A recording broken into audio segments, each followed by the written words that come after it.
Namaste, and thank you for joining us today from wherever you are around the globe.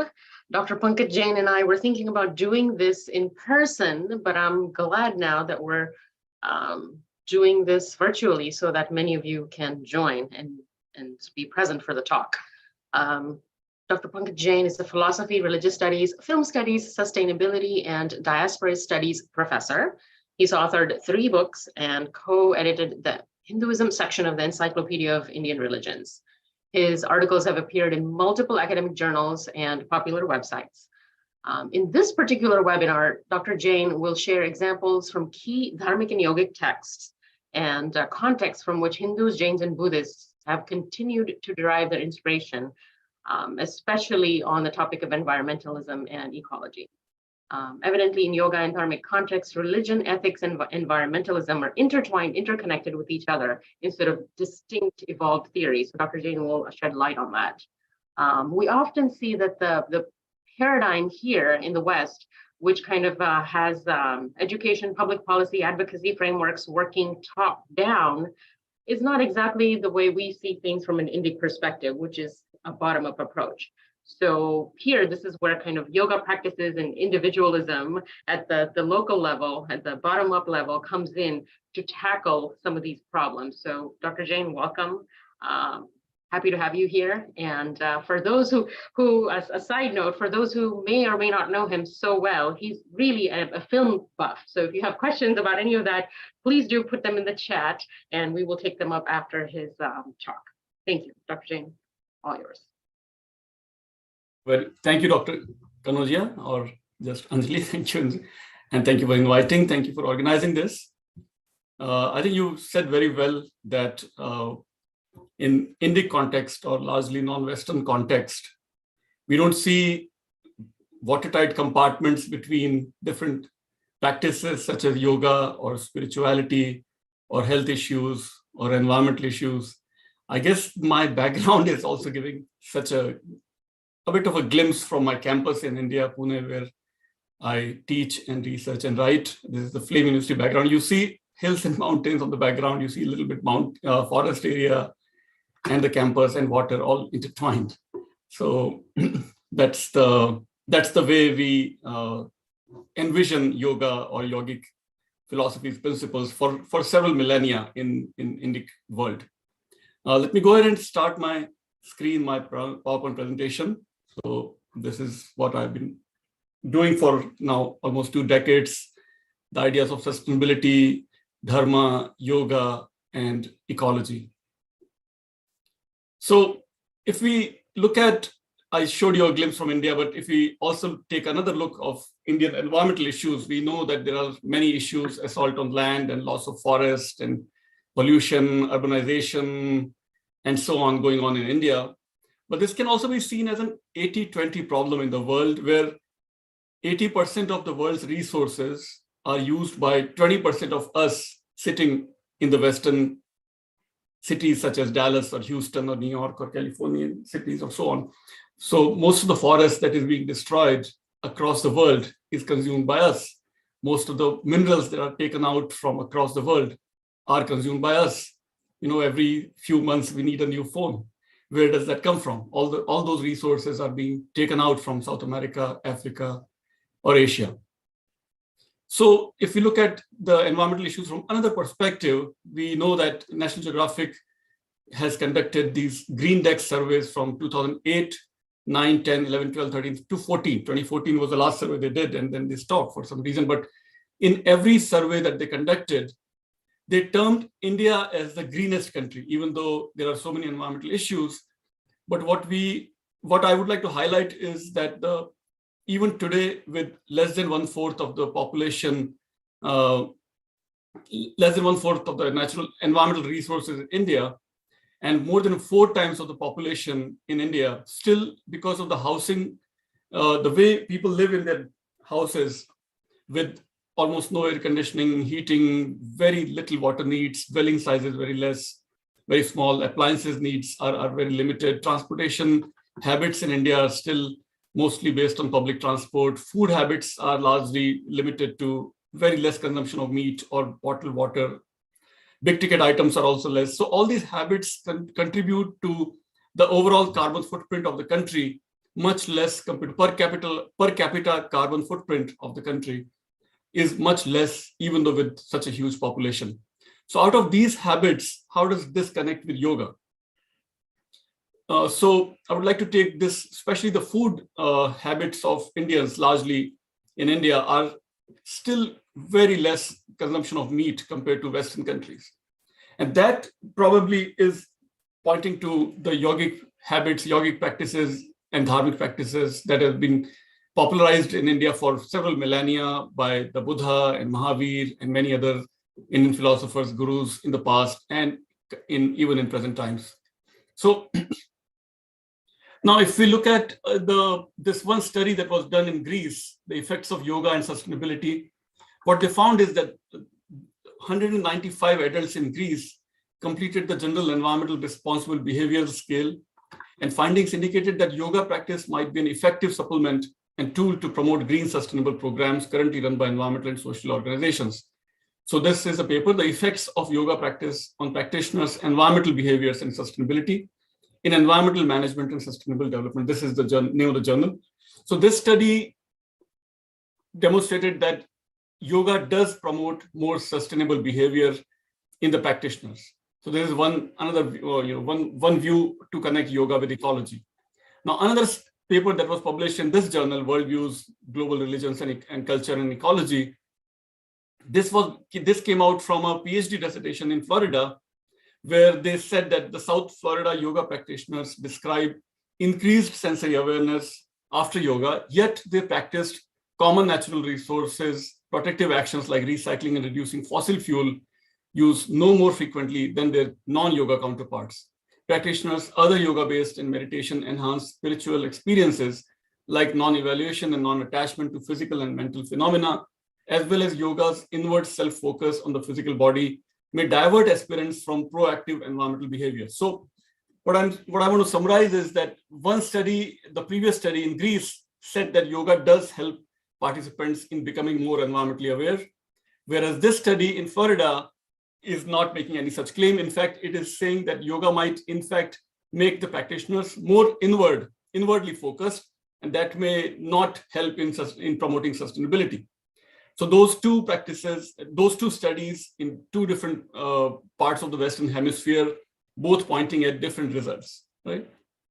One saying very positive, one saying yoga does not really help in ecology or ecological behavior. So what are they missing? Both studies, in my opinion, are missing the very definition of yoga itself. What exactly is yoga? And how does yoga connect with ecology in traditional sense, in Sanskrit text and so on? So in traditional sense, yoga is not just postures and not just buying a fancy yoga mat and having some yoga postures and sharing on social media. Yoga goes much deeper. Yoga connects with tantra, and tantric and yogic traditions are all about celebrating body-earth connection. Yoga's by word itself just means, as you know, yoga comes from the Sanskrit root yuj, which means to yoke, which means to join. And Tantra also celebrates universal divine energy. And one of the prerequisites of yoga is vegetarianism, which is what I hinted in my earlier slides, that because of largely vegetarian practices by Indians across India, of course, not all are vegetarians, but the meat consumption remains very low. That in turn makes the country much more, as Greendex concluded, much more greener than many other countries such as China or Brazil or, of course, European countries or North American countries. So that again points back to Tantra and yoga, and prerequisite of yoga is non-violence, which includes less meat consumption.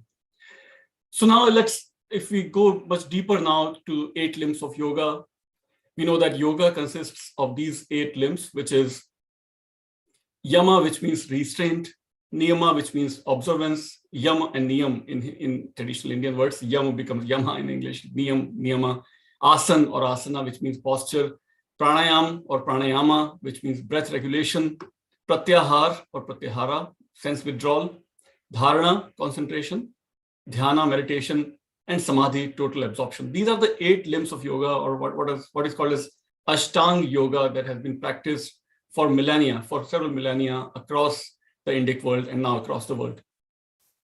So these are the 8 limbs of yoga. And if we go even deeper, so that comes from Yoga Sutra 229 by Patanjali.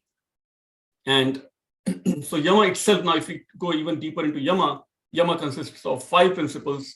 And these are the exact 5 Panch Mahavratas that Jainism also celebrates. Panch Mahavrat.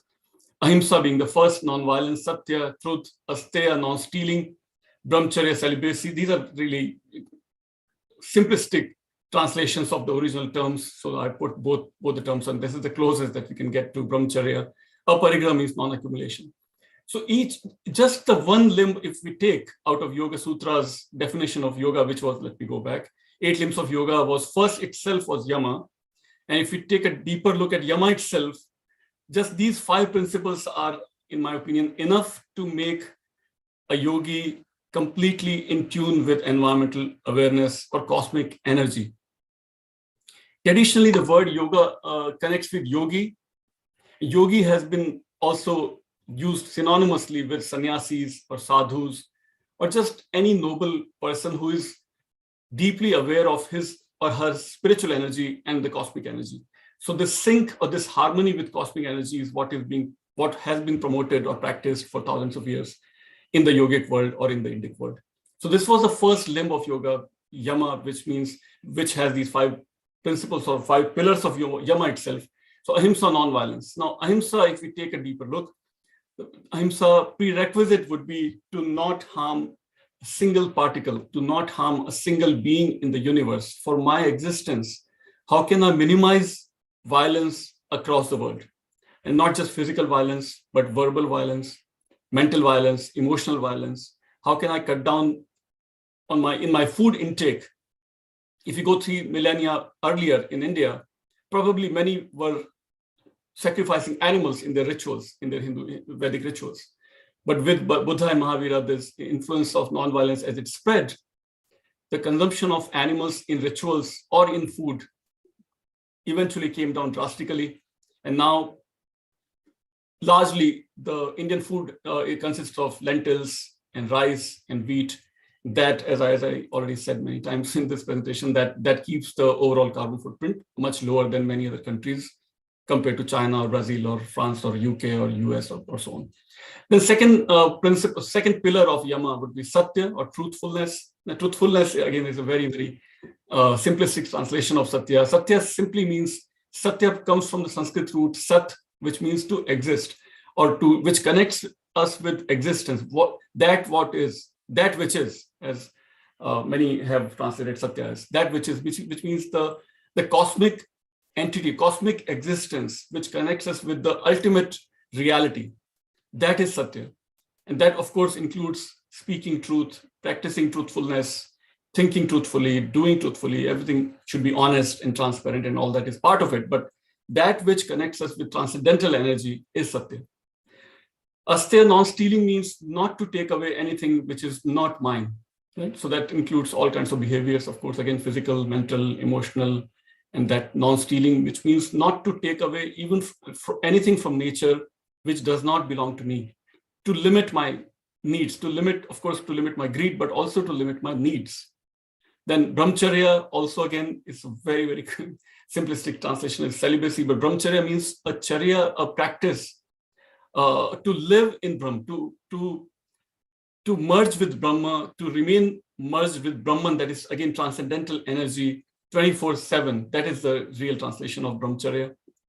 And if I'm always in sync with Brahman, the transcendental energy, how can I even think of stealing or hoarding or harming anybody or doing anything that is dishonest?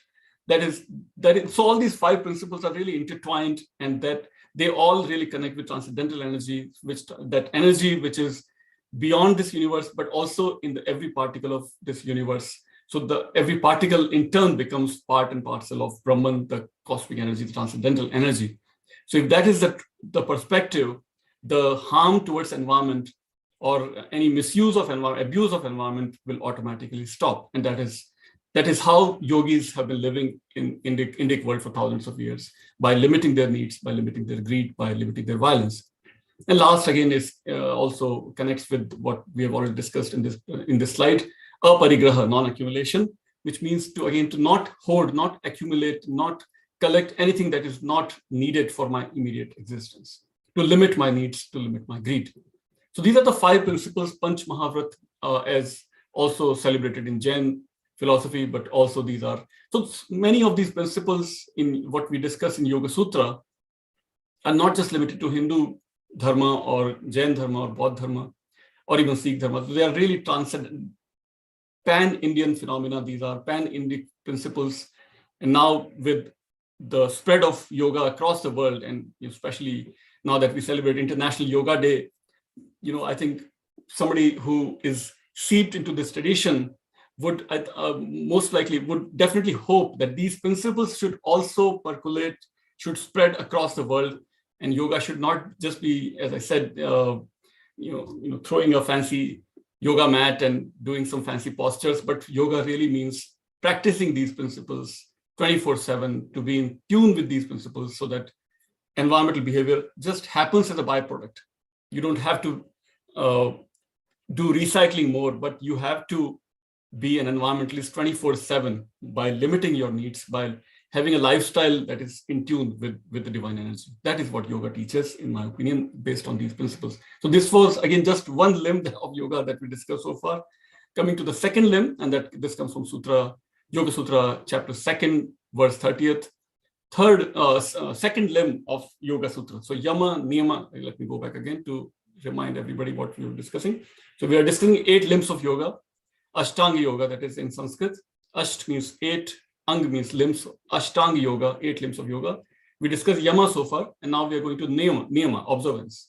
Right? So in Niyama, we have Shaucha, cleanliness, Santosha, contentment, Tapas, that is austerity, Swadhyaya, self-study, and Ishwar Pranidhan, that is surrender to chosen deity, and this comes from Yoga Sutra, chapter 2, verse 32. So Shaucha, cleanliness. So this in turn can be connected with Satya that we saw in Yama, right? So truthfulness and cleanliness, they are in some ways can be seen as intertwined. To be clean in one's physical behavior, mental behavior, emotional behavior, in all practices, inside or outside, should be clean and transparent. That is, again, one of the prerequisites of niyama. So first principle of niyama would be that. Santosha, contentment, that again can be seen as an intertwined with aparigraha that we saw in the previous slide. So to be really content with what I have, rather than craving for a new version of phone every few months or a new car every few years or whatever, to be really content with what I have in this life. And I'm fulfilled because I'm part of divine energy. I'm Brahman, and I'm reflection of Brahman. Or if you take a Buddhist perspective, I am the Buddha, and I reflect, I have the Buddha nature. So I'm content with what I have. I don't need anybody else. I fulfill myself. Or if you take a Jain perspective, I am inherently Mahavir, or I'm inherently Atma hi Paramatma. My soul itself is the reflection of the ultimate liberated soul, that is Siddha or Arihant or so on. So that contentment, practice of contentment will automatically reduce my carbon footprint also. Third, again, is very close to what we just discussed, austerity, tapas. Austerity will come from contentment. So in a way, we can see they are all connected. From cleanliness will arise contentment. From contentment will arise austerity, which means to, again, limit my needs to every consumption that I have, food or clothing or housing or whatever, will be really limited. So my overall carbon footprint would be much less compared to if I don't practice yogic principles. Self-study, again, is self-reflection, studying the traditional texts coming from yogic traditions such as Yoga Sutra or Yoga Vasishtha, Vedas, Upanishads, Jain Agamas, Buddha's teachings. There is a library of libraries in the Indic world. There are Buddhist texts, Jain texts, Vedic texts, Hindu texts, so many thousands and thousands of texts, and not just in Sanskrit, but also in Prakrit, in Pali, in Tamil, in Telugu, in Marathi, and so on, all the classical languages of India. But the self-study is not just limited to studying sacred texts. Study of self right? Study of my own nature, my own Buddha nature, or my own Brahman nature, or my own Atma. That is also part of self-study, self-reflection. And then being a theistic tradition, being a tradition that is not really separate from a chosen deity, Ishta Devta or Ishvara. This tradition, especially in the Hindu tradition or Vedic tradition, idea of Ishvara is also celebrated. So whatever form, whatever way that I choose, I can choose of male, female, or gender neutral, or whatever, even animal, bird, any way that I like, I can have my own Ishta Devta or Ishta Devi as my chosen deity, and I can surrender to that deity in order to really surrender my ego. My own personality has not yet evolved to the ultimate level. So I need a kind of a hand-holding deity that can take me beyond. So Yoga Sutra accepts that idea also, and that surrender is also celebrated. Even though in Jain tradition, that surrender is not really to be practiced. There is no quote-unquote God or quote-unquote deity to which you pray or to which you worship, but you reflect on your own existence of soul. In Buddhism, on the other hand, there is in Theravada, we don't have a chosen deity idea, but in Mahayana, again, the Buddha itself becomes a chosen deity, and surrender is to be done in Mahayana, especially Mahayana Buddhism. So different traditions of India, Orthodox, that is Astic or Gnostic traditions, have taken this idea of Ishvara in many, many different perspectives, either theistically, non-theistically, and so on. But in Yoga Sutra, specifically, the idea of chosen deity is practiced. And that is again to reduce our ego, and when ego is limited, when ego is surrendered, the idea of merger arises. Idea of merger with divine energy arises. Idea of merger with Brahman or reflecting on one's own Buddha nature can also arise when the separation is to be avoided. When that separation can be avoided by surrendering one's ego to chosen duty. So that's Sutra 232. And so now let's go back to again Ashtang Yoga. So what we were doing so far. So we did 8 limbs of yoga, Ashtang Yoga. We did Yama, Niyama, and asana. I don't think we need to describe much in detail. These asanas are what are being practiced across the world now, and most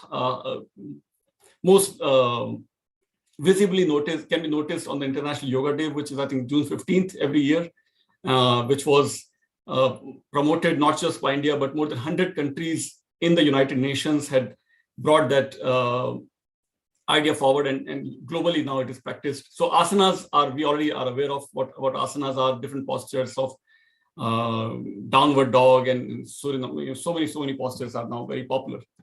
But so that's just one aspect. But before anybody starts asanas, yamas and niyamas are, I think, largely remain forgotten, except by the traditional yogis who are seeped into yamas and niyamas.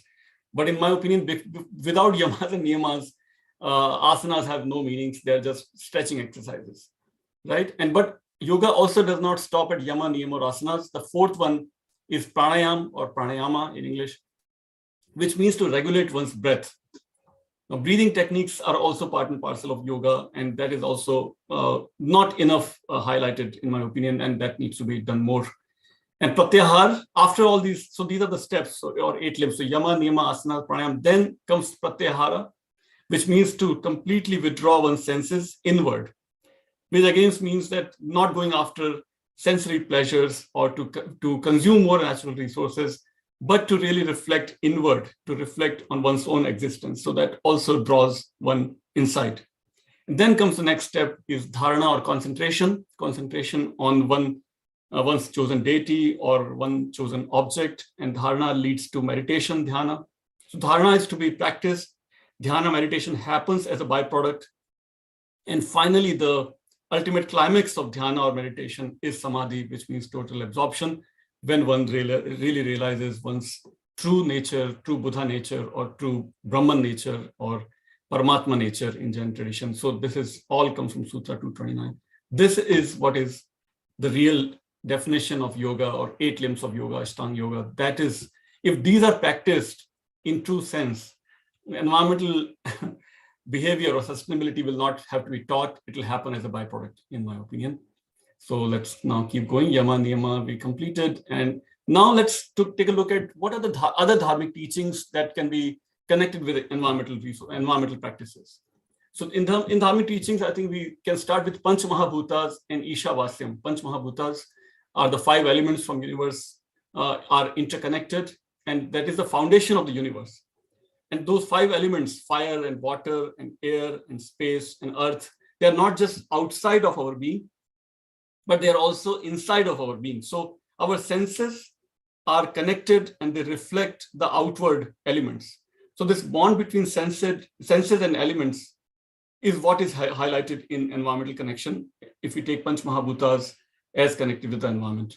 And then Ishavasyam is the second major. This word comes, as some of you, I'm sure, already know, that Ishavasyam comes from Ishavasyam Idam Sarvam, from Ishopanishad, which says that divinity is omnipresent and divinity can take infinite forms, including all the rivers, and Ganga being a representative river, at least in the Hindu world, where Ganga is celebrated, revered by millions of Hindu practitioners, even today, every morning. And last month I was at Varanasi and I saw it was firsthand. Anybody can see firsthand how Ganga is revered every day across wherever Ganga flows, or many other rivers are also revered. So that practice of reverence or reverential connection with rivers is very much alive and be still practiced in India, in Indian rivers especially.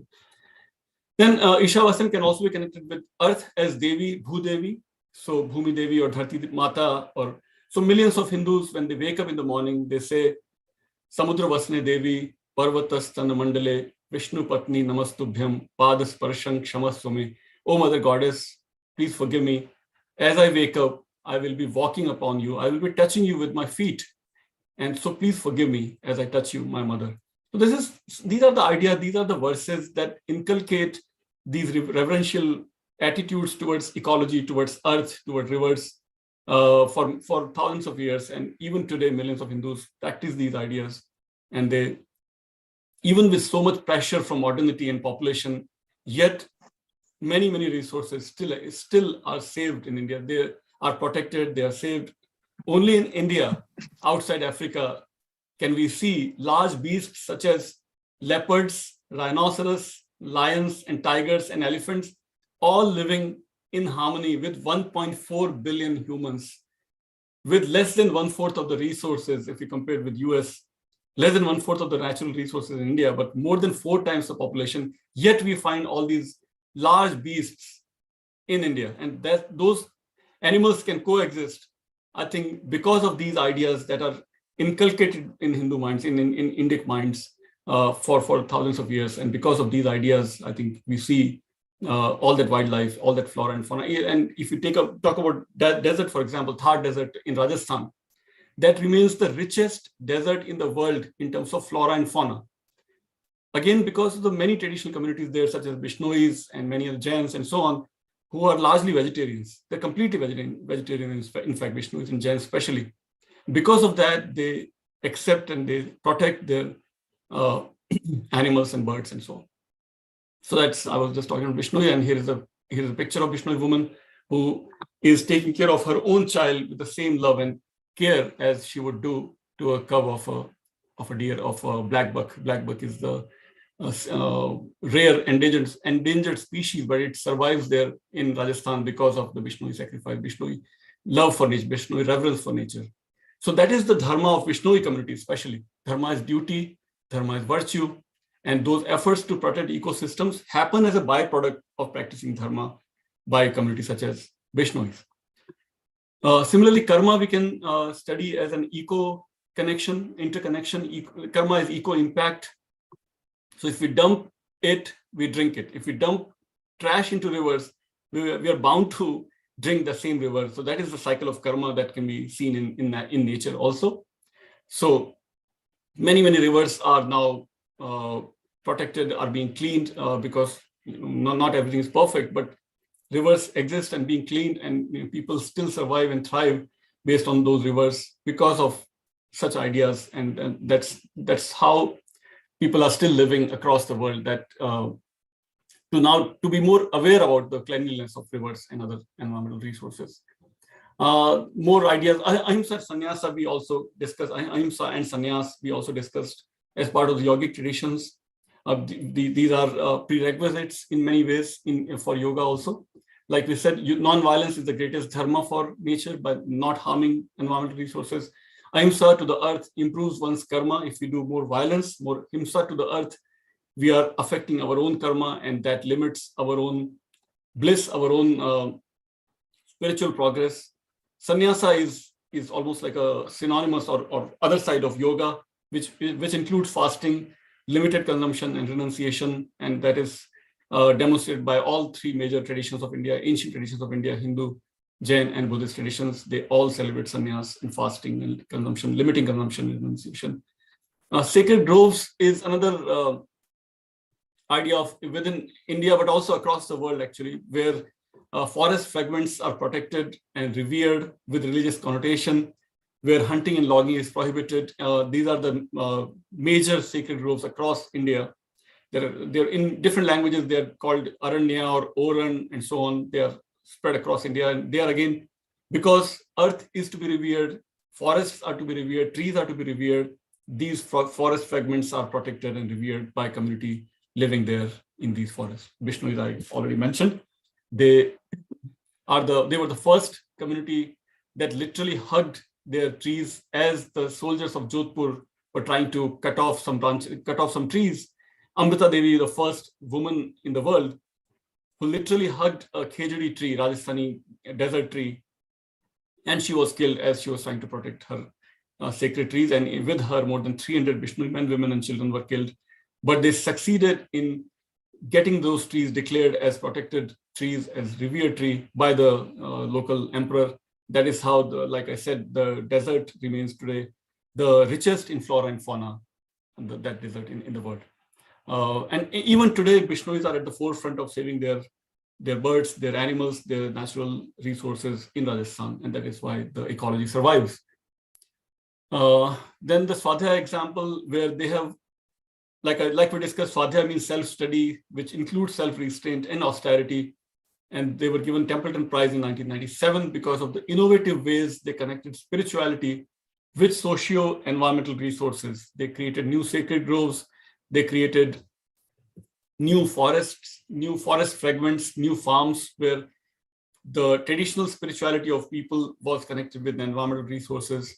That is how they have been practicing Swadhyaya for now almost a century now, across Gujarat, Maharashtra, Madhya Pradesh, and so on. Then we take example of Gandhi, who can also be seen in some ways practicing yoga in his own daily life. His simplicity, his small meal of fruit and nuts, almost living like a yogi, like a sannyasi, no egg, no meat, no seafood. His self-reliance, Purusharth, where he is seen as making his own cloth by spinning that wheel, like you see in this picture. And his abhorrence for waste, again, like a yogi or sannyasi, the story goes that his son lost a piece of pencil, and Gandhi became very self-reflective that where did I go wrong that my son doesn't realize the importance of a piece of pencil. So that kind of abhorrence of waste he had. He walked like a yogi, like a Jain monk. He walked for miles every day, and that became his walking meditation that is now celebrated in the Buddhist world also. And so those walking, all these practices such as yoga, pranayam, dhyana, and walking, all these can be seen as different forms of yoga that Gandhi practiced also. Ahimsa, of course, Gandhi is connected with non-violence, and Dr. Martin Luther King, inspired by Gandhi, also is celebrated as a prophet of non-violence in some ways, and Nelson Mandela. So all these practices of yoga and dharma that Gandhi took in his own practice and his own movement, it inspired the world across the world, and many, many people took those ideas and changed their world. So we now go towards summary. So if you look at dharma or as being practiced especially in Dharmic world, in this right side, if we see dharma, one of the translations of dharma can be religion. One of the translations of dharma can be physical property. Dharma can also be seen as a duty. So dharma can be seen as an intersection of religious practices, one's duties, and the physical characteristics. So if these three are taken in connection, then we can see dharma as an intersection of all these three worlds. Or as Parajuli would say, that dharma connects with supernatural world, human world, and natural world. So natural world in turn means physical characteristics, because Agni has its own dharma, fire has its own dharma, earth has its own dharma, air has its own dharma, and so on. Similarly, dharma connects with human duties, like we saw here in this diagram, and dharma, of course, connects with spiritual world or religious world. So dharma is again at the intersection of supernatural world, natural world, and human world. So this is how everybody's, if one is intertwined, one is living by dharmic principles, yogic principles, then one's own actions, one's own duties will by default, as a byproduct, will take care of the natural resources also, because dharma is in the intersection of all these three worlds, is what I'm trying to summarize here. And so, so extending that further, then moral or ethical becomes ecological, and what is ecological becomes dharmic. So as the senior anthropologist at Syracuse University, Anne Gold, would say, in Indic world, in traditional Indic world especially, human behaviors are irrevocably interwoven with the natural environment's condition. The deterioration of one implies and involves the other. If more trees are being cut anywhere, it is a reflection of one's own greed, human society's deterioration. So both are intertwined. And that is also said in other words by Marriott and Eden, Appadurai and Smith, Frederick Smith, that in Indic world or non-Western world largely, the difference between mind and body is of degree rather than of kind. Difference between culture and nature. So it's a continuum rather than a watertight compartment. There is no really clear boundary where culture stops and nature starts, or vice versa, or where mind stops and body starts, or vice versa. So all these things are intertwined. Moral, ecological, dharmic are intertwined. Body and mind are intertwined. Nature and culture are intertwined. If we are losing culture, human culture, nature will also be lost. If we are losing nature, human culture will be affected, and vice versa. So that is the final slide, I think, and that is what is coming as a summary also from my first book, more than a decade back, that I published. But that completes all my slides, and happy to take your questions now. Thank you, Professor Jain. I think Aditya has the first question. His hand is raised, and Aditya, the floor is yours. Yeah. Am I audible? Yes.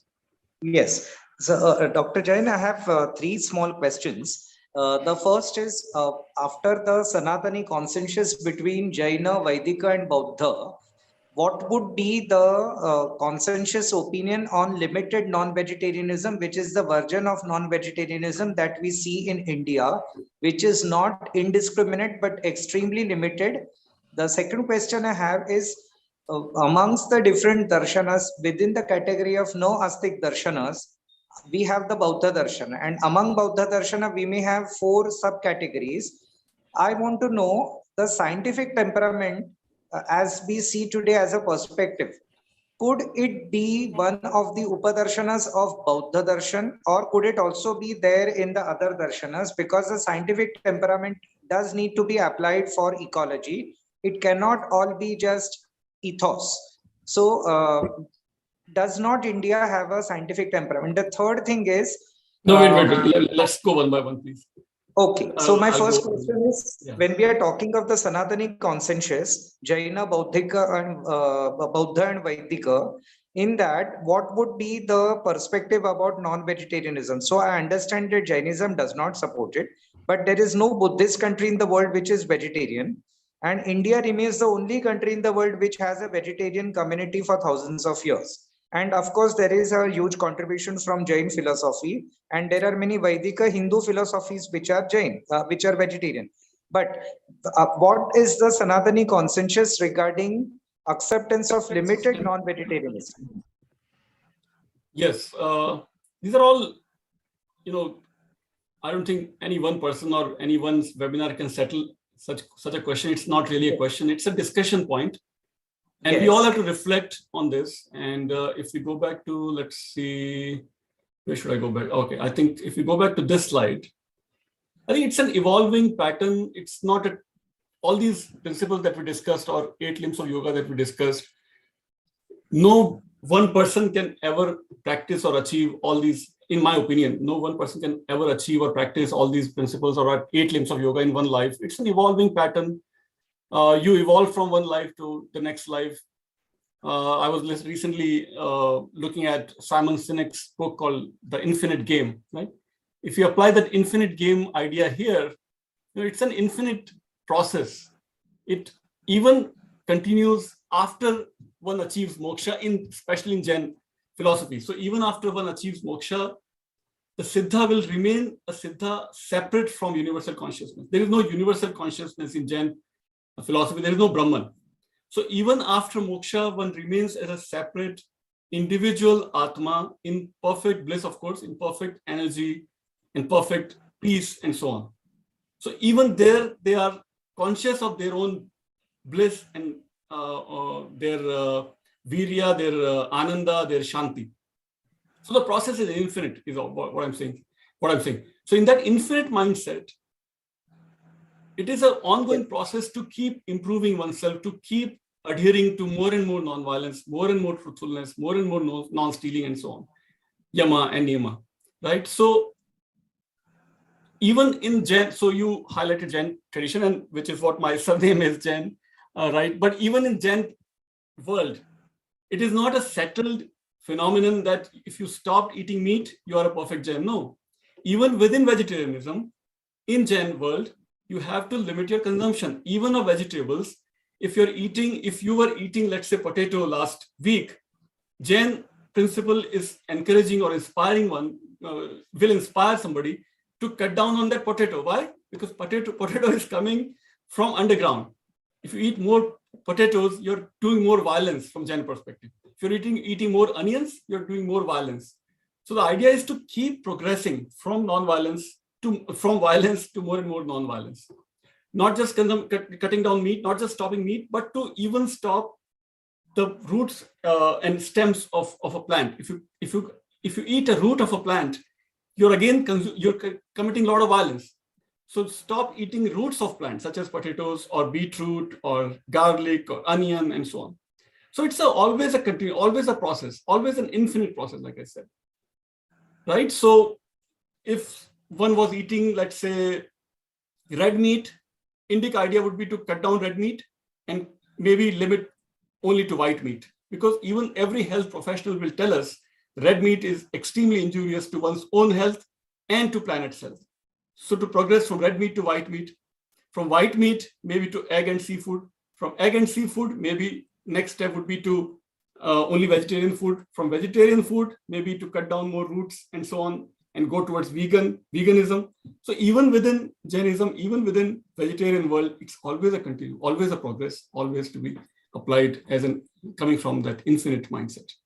Again, not a settled answer, but one way to look at this is, that would be my response to your first question.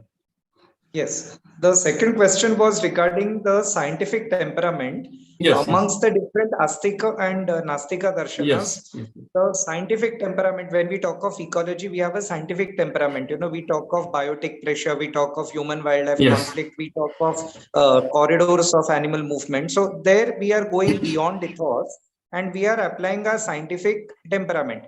But would scientific temperament not be ever present in a deeply thinking civilization like India? Surely it would. So I want to know under which label it would fall under. Right. So scientific temperament, I think the entire, again, my response would be that these ideas such as science versus religion, or astikas versus nastikas, or nature versus culture, all these are, I think, artificial compartments that we have built largely as a byproduct, largely as an influence from the modern education that we have all received. We all are talking in English and so on. But if we look at the Indian terms, we use the word Gyan and Vigyan. Even the words sound almost synonymous, to me at least. Or Astikas and Nastikas, they are all part of the Hindu philosophies. They are just very minor differences, but the practices are so similar that the almost entire presentation I was referring to Buddhism, Jainism, and Hinduism. Even though traditionally, if we look from Western perspective, we might see them as rivals. But by practice, they cannot be any further closer to practices of yoga, such as yoga, if we compare Buddhist, Jain, and Hindu practices, they're very, very similar. They're almost overlapping. So this idea of making divisions or seeing them as rivals is a very, very recent phenomenon, in my opinion. The scientific temperament is what leads to philosophy. Again, philosophy is again, we are using the Western term, but the darshan is the word, right? So darshan is based on very empirical idea of realization of the truth.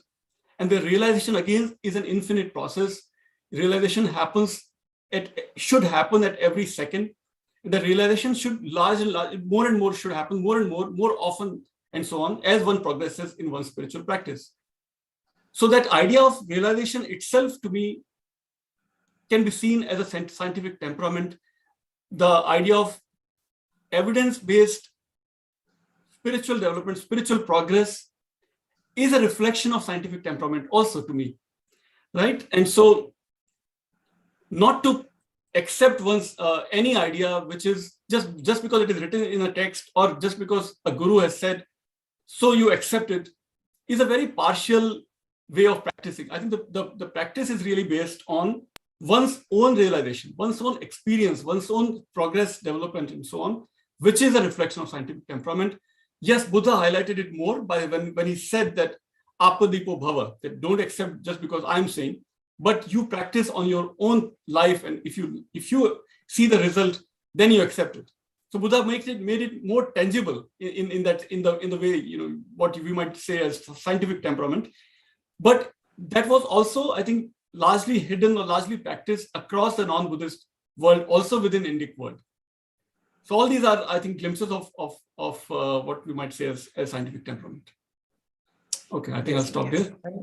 Yeah, I had a third question. I'm sorry to stretch this. My third question is, see, when we were talking of the Bishnois have currently, I mean, no doubt that they are an ecological community, it's an inspiration for all of us. But they have, in the recent times, opposed the introduction of the cheetah in Kuno Palpur, because the primary prey for the cheetah would be the chital deer, the spotted deer. And they say that we will not tolerate the giving of chital deer to cheetahs.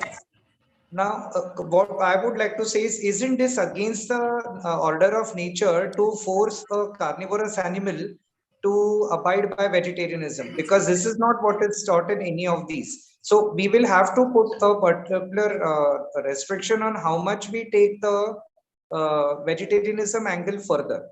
This is what I would like a comment on. I personally am vegetarian. No, it doesn't matter what we do personally. So all these questions that you've raised, Aditya, are not, again, these are ongoing tussles and debates that have been happening within India and even across the world, I would say, for millennia. They cannot be settled in one day or by one webinar, like I said earlier. This is the tension, this is the negotiation that must be ongoing. We need rhinoceros, we need tigers, we need leopards, we need lions, and they all are happily existing in India, which itself makes me so contented with the way India has taken care of its natural resources for thousands of years, even with so much population from modernity and with population. Now, coming to specific question, Konu forest area near Gwalior in Madhya Pradesh, where tigers were introduced recently from Africa. To the best of my knowledge, there are no Bishnois in that part of India. Bishnois are largely in Rajasthan and in Haryana and some parts of neighboring areas.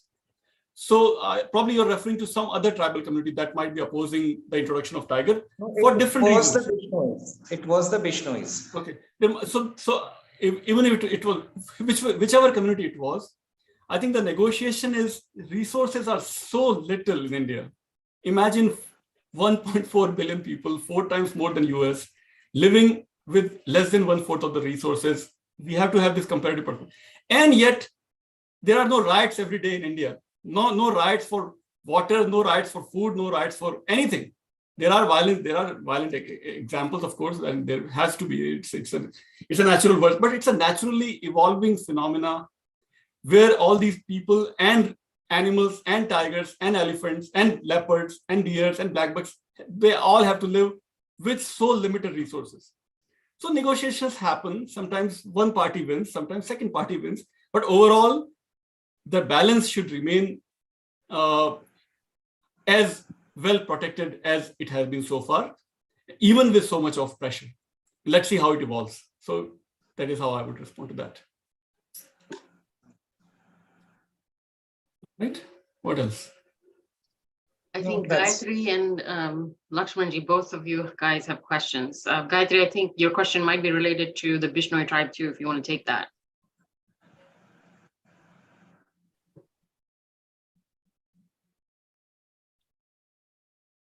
You're mute still. It was a very nice discussion. Thank you very much for it.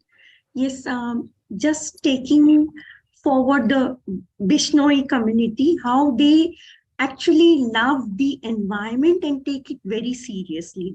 The animals and the environment, trees, everything together. Now, the same thing can be found in tribals generally. I mean, whom we call as tribals, they're actually Janjatis who live in the forest.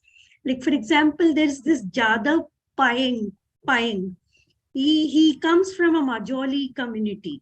So he was the one who planted new forests. I mean, you have people who are literally these Janjati people. They know how to take care of the forest. So we can learn from them instead of these Maoists trying to sort of, getting them on a war path with other urbanites. Perhaps we can learn a lot of lessons from people on the ground. The Janajatis can teach us a lot because they have been taking care of our forest for centuries or say thousands of years. That. And then even our forests were centers of learning because we had in the ancient times too, our ashramas or our gurukulas in the ashramas located in forests. So that being perhaps revived in some way, it can help or something like that. Question about that. So it's a bottom-up thing rather than a top-up. I mean, from the bottom, if we start these kind of practices, reviving these practices. Yes, so that was a comment. Thank you for your comment. I agree. Yeah. Yes, so we see those things, if we, I'm reminded of Professor Baird Callicut, my ex-colleague at the University of North Texas, and he used to say that if one tried to look for natural resources being mentioned in Abrahamic scriptures, one would have to spend an entire lifetime. There's almost no references to any trees or so on. That I'm just quoting from my memory. But if you compare, let's say, Ramayana or Mahabharata, entire text is littered with references to they lived in that forest. Those were the trees in that forest. Those were the animals in that forest. And they were going to that river. I just returned from Nashik. I was in Nashik last month. So this is where Ram and Sita and Lakshman came and did those water rituals. So every part of India, not everyone, many parts of India, even today, are trying to celebrate those memories of their heroes mentioned in these sacred Ramayana and Mahabharata. Pandavas. So Pandavas built this cave here. They did this meditation here. Buddha and Buddhist monks lived here, these caves, and that is where they were overlooking this part of forest. So forests and animals and birds and water and earth and all the sky, all parts, all the environmental resources are all so much in sync, so much in dialogue for millennia in almost all these texts. All these stories are littered with these references. So that is what I think has kept the culture and nature going for such a long time. And even today, like I keep saying, with so much of pressure, these things are still being practiced. And yes, Janjatis are, again, maybe Vanaras were some kind of Janjati, maybe Danavas or Daityas or Asuras in Sri Lanka were also some kind of a Jati or so on. All these castes caste is a foreign term, but Jatis that developed, maybe they evolved from what we now call as tribes. And so all these different communities have been living in nature, with nature for such a long time, which itself is a statement. an environmental statement. Thank you for your comment here. Thank you. Dr. Lakshman, you're up next. सबको मेरा सादर प्रणाम. Ram Ram sir. I'm from Rajasthan, Jaipur, interventional cardiologist, transplant cardiologist working in Pittsburgh. So first of all, I want to thank you Anjali जी और जो Indology की team है, कि पंकज जैन जी जैसे एक करंट ऋषि को लाने के लिए हम सबको this wonderful knowledge power is super blessing to bring him on board, and this is one of the best ever comprehensive talks I heard about combining of Jainism and Buddhism and Hinduism and all these wonderful and ancient solid cultures. So thank you for that, number one. Number two, being interventional cardiologist, I have seen, observe around me that so many young people having heart attacks and mortality very much. So that affected me a lot. So I'm going into this diet thing. Where is the diet thing? Then recently I saw the American College of Cardiology, American College of Lifestyle Medicine. They have certification, all the things, Hippocrates Health Institute, Dr. Jamna Das, all these things. Coming back to last point is that Ayurveda gives you a separate individualized medicine. So Dr. Pankaj Jain Saab, I know it's a long talk and so many points you hit. Each of that can be a single talk. That's amazing. So what is your experience of Ayurvedic in the lifestyle, so that people can be more in sattvic mode and get up from tamasic mode, get up from sofa, leave the trees and do some Surya Namaskar, do some Dand Baitak, Ut Baitak, being like Hanumanji, sattvic mode. So once you do that, then Janjatis or doctors or engineers, whoever they are doing, but they are more involved in the sattvic dharmic work. So what is your experience regarding Ayurveda and health in current medicine and current role in the current lifestyle? No, again, I completely agree. So when we say sattvic, right? So if you look at the word sattvic itself, sattvic comes from the word sattva, right? Sattva comes from the word sat. Sat connects us to Satya. So Satya is a principle of yoga, like we already discussed. Yama niyamas mein Satya is one of the principles. So Satya and Sattvic are almost, they become now synonymous. They are coming from the same root. The root is to, what is that Sat? Sat means that which is.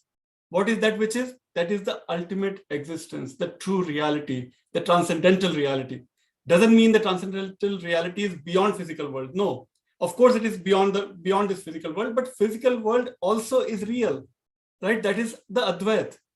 So if we are in sync with that divine energy, that divine, those principles of Brahman, what Hindus might call Brahman, what Buddhists might call Buddha, what Jains might call Paramatma, all those three phenomena are almost synonymous or just reflecting from different perspectives. So if you are trying to be in sync with those three phenomena, Ayurveda will just happen as a default. Environmental sustainability will happen by default because our connection is with Satya or Sattva, right? Ayurveda, what does Ayurveda say? Ayurveda is saying don't go for, Ayurveda first principle, if we contrast with modern world, Ayurveda said don't ingest your body with chemicals. Rely on nature, rely on water, rely on food itself, right? Rely on fresh air, rely on sunlight, Surya Namaskar karo. Why Surya Namaskar to be done? Because connect with Surya. It's not just postures, right? Sure. Surya Namaskar is to bow down your head to the sun, to the ultimate energy, to the life giver sun, right? So there is that, again, divine connection that you are connected with the sun. And you bow down your head to the sun because sun is giving you life, sun is giving you energy, right? So your entire body should bow down to that sun every day, every morning. And millions of people are still doing that. And thankfully now that at least physical awareness is spreading across the world, but that physical awareness should also lead to emotional awareness, right? Intellectual awareness, spiritual awareness. That is all should also happen as a byproduct. So yes, definitely, Ayurveda is a reflection of, again, living a life based on yogic principles, dharmic principles, and so on. Yes. Wonderful. Thank you very much. Thank you very much. Wonderful. Thank you. I know. Thank you. Komalji, if you have a question, please do ask. If not, we'll make this the last question. Dr. Jain, do you want to close out? Just kind of round out the talk, please. Sure. I'll just read this comment from Komal. In addition to ascetic strains in Hinduism, Buddhism, and Jainism, we do notice how integrally nature, in terms of seasonal produce, elements like soil and water, milk and milk products, have Havan Samagri, etc., is interlinked to rituals, the life and worldview of a grahastha or commoners. However, many of our rituals today have been reduced to more mere tokenism, and many others have been forgotten. How do you connect the nature culture debate with this? So again, that's an ongoing question. We all tussle with these questions. And it's an ongoing process for oneself to keep discovering for my own being, for my family, for my next generations, even my previous generations. My parents might have forgotten some things. So what can I do to keep reminding me and all my people around me to keep discovering these connections? And that's an ongoing process. And I think forums like this, I think, give us an opportunity to reflect upon me, to my own being and my own practices and practices of all around us. I think that should be an ongoing debate, ongoing process. Thank you. Thank you, Dr. Jain, for your time. Thank you for those who participated. Thank you for those who asked questions. And basic takeaways, just be in touch with yourself and nature, right? Even if it's 20 minutes of practice of sitting outside in the sun, basic things, we can all do that. So again, part of that bottom-up approach, tackling bigger problems, maybe starting with the self, is where we need to reflect on things. So thank you again, sir. Thank you. And yeah, we'll be in touch. Thank you, guys.